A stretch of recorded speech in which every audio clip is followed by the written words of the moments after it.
good, Cowboys Nation? This your boy Cowboys Classic here yet again with another video. First things first, man, we just had the season opener against the Bucs last week.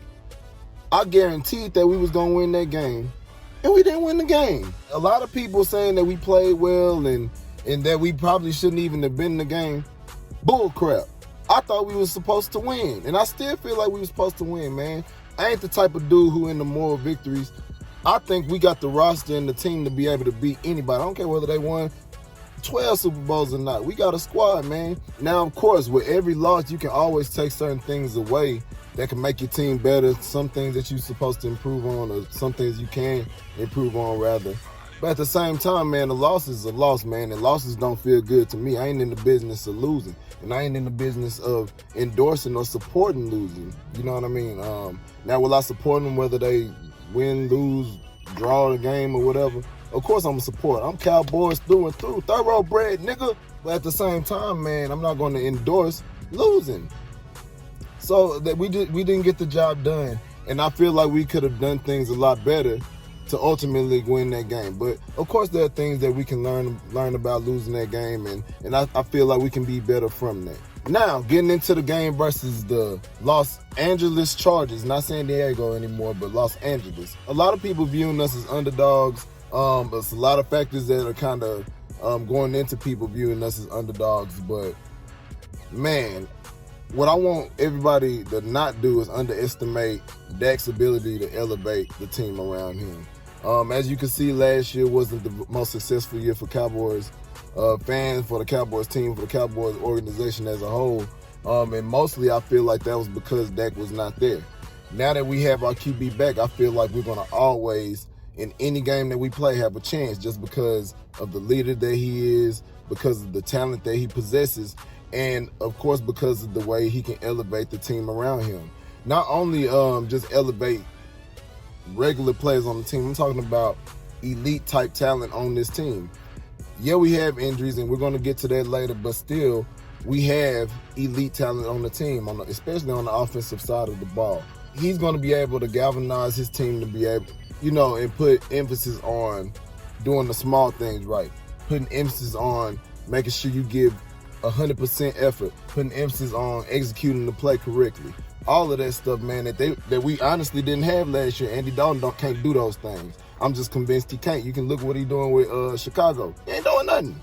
He ain't doing nothing but losing. But with Dak, man, I feel like he demands excellence. He demands excellence. There's no question he's one of the better quarterbacks in the NFL. But the intangibles that it takes to be an elite quarterback, those are the things that he has. So don't underestimate Dak's ability to make his whole team better in spite of dealing with adversity. Speaking of adversity, man, we dealing with hella injuries. Hella injuries. I'm like, dog, bro, when it was first happening, I was like, what the hell are y'all doing over here in Dallas? What's going on? Like, from COVID to people with freak accidents breaking their foot to suspensions, we just losing players out the wazoo. Out the wazoo. That already kind of shook up Cowboys Nation a little bit, because we like, damn, we can't catch a break. But at the same time, man, like, this is what I said last year, man. As long as we got Dak Prescott, regardless of how many injuries we have, I don't say that much, but regardless of a few injuries on the team, as long as we got 4, we got a shot, man. And I still believe that. I believe that 100%, man. But let's talk about the injuries, man. And not only injuries, I'm talking about suspensions and stuff like that too. COVID, all kinds of stuff. But DeMarcus Lawrence, freak accident, broke his foot the other day. That's our best pass rush, our best defender, some could argue. Randy Gregory, COVID rolling, baby, and it's getting every damn body. Donovan Wilson, I don't know if he's definitely going to play. I don't know if they're going to sit him out, but groin injury. Lyle Collins, suspended off of some BS, man, not showing up to drug tests or something like that. But he's out. Starting right tackle, out. Michael Gallup, calf strain in the Buccaneers game. Man, so many starters are going to be gone this game, man.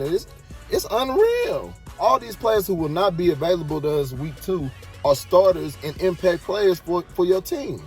So I already felt like we was kind of ice skating uphill with that, having to deal with that. But on the bright side, and I'm not saying that injuries are a good thing, the Los Angeles Chargers are dealing with quite a few injuries themselves. Harris, I think their cornerback, number 1 cornerback actually, he's hurt. And I wish for these guys to have a speedy recovery. I ain't wishing for nobody to be hurt or, anything like that. But they dealing with quite a few injuries themselves.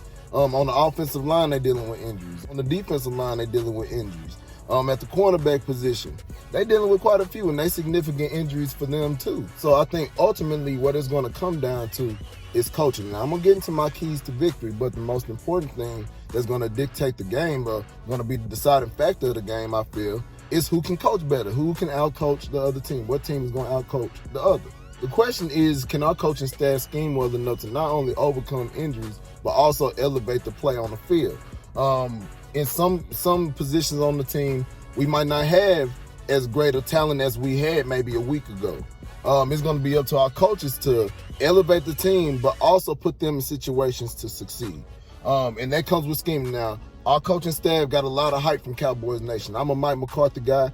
I think Kellen Moore is a brilliant mind. I think Dan Quinn is a brilliant defensive mind. I think Bones Fossil in his time is one of the better, when he owned it, is one of the better special teams coordinators in the league. So I feel like it's really we have no excuse, man. Is it hype, or is all of the hype warranted because they're going to show something on in the game tomorrow? But it comes not only by scheming well enough to elevate the play on your team, but also to exploit the deficiencies of the other team. Because like I said, Los Angeles, they dealing with some stuff too. As a coaching staff, you ought to be able to put your team in position to take advantage of those weaknesses, period. You got to put your team in position to take advantage of those weaknesses. And I think we can, man. Like, for example, if they having, a little bit of health issues on the defensive line, run the ball. That's key number one, actually. We're going to get into these keys right now. Key number one, run the damn ball. Now, we got pass happy last game, and I understand Vita Bell, big ass dude. And it ain't no use in running into a brick wall, and the wall ain't gonna fall down.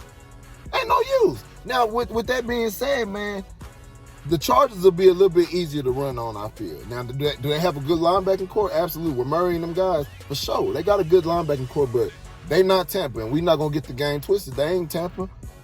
Washington was able to run on them with Gibson. What you think Zeke can do to him, man? You know what I'm saying? Utilize your $90 million running back. That's all I'm saying, man. Now loosen the defense up and open up everything else for us, man. Run that ball. Key number 2, contain Justin Herbert. You got to contain him, man. He can use his legs, and he ain't no Tom Brady like we seen last week, but he's a very, very talented player, man. And I think an up-and-coming star. Is he Dak? Hell no, and I'll never say that. He ain't Dak. But at the same time, he an up-and-coming rising star who can use his legs and can throw the hell out of a ball. So please make sure you you contain him, so then that way he don't extend plays and then you give up a big play that puts your team in the hole. We don't want to do that. He's still a young quarterback. I feel like he'll throw you the ball a couple of times, but you got to force him into mistakes. If you can force Tom Brady into mistakes, you can force Justin Herbert to a mistake, into a few mistakes, actually, I feel. Just contain him. Don't let him get outside the pocket to use his legs to continue to move the chains or to even throw a deep ball to the end zone. We can't have that. Key number 3, scheme up pressure. We missing DeMarcus Lawrence. We missing Randy Gregory. It is very, very important that with the deficiencies in terms of talent that we have on the defensive inside, we still are able to put pressure on Justin Herbert and make him uncomfortable. Dan Quinn, it is real important. He's going to be huge for us, man, Dan Quinn, and his ability to scheme up something, because we got a lot of young guys, a lot of young talent, a lot of backups who are going to be forced to play a lot on Sunday, man, and we depend on them to not only make stops in the run, but to also get pressure on Justin Herbert, man. So Bradley and Terrell Basham, Dorrance Armstrong, who else, man? I don't even know what other pass rushers we got. Of course, Micah. Micah's going to be huge, too. Unleash Micah this game. Unleash him. He'll be one of our keys to victory in his own, with his skill set and the things that he can do not only at the linebacker position, but in pass rushing. Use that dude, man. It's time for him to unleash hell on the Los Angeles Chargers, man. But those are my keys to victory, man. If we follow them 3 keys, we'll give ourselves a good shot at winning. I see we just broke the 50 mark as far as subscribers go, man. I appreciate all you guys, man. Y'all continue to show love, like, comment, and subscribe. Interact with your boy, man. Tell a friend. I'm trying to grow this thing, man. Welcome to Classic Nation. Cowboys Nation, rise up. If you ain't with us, wise up. Holla at your boy, man. Peace. nigga.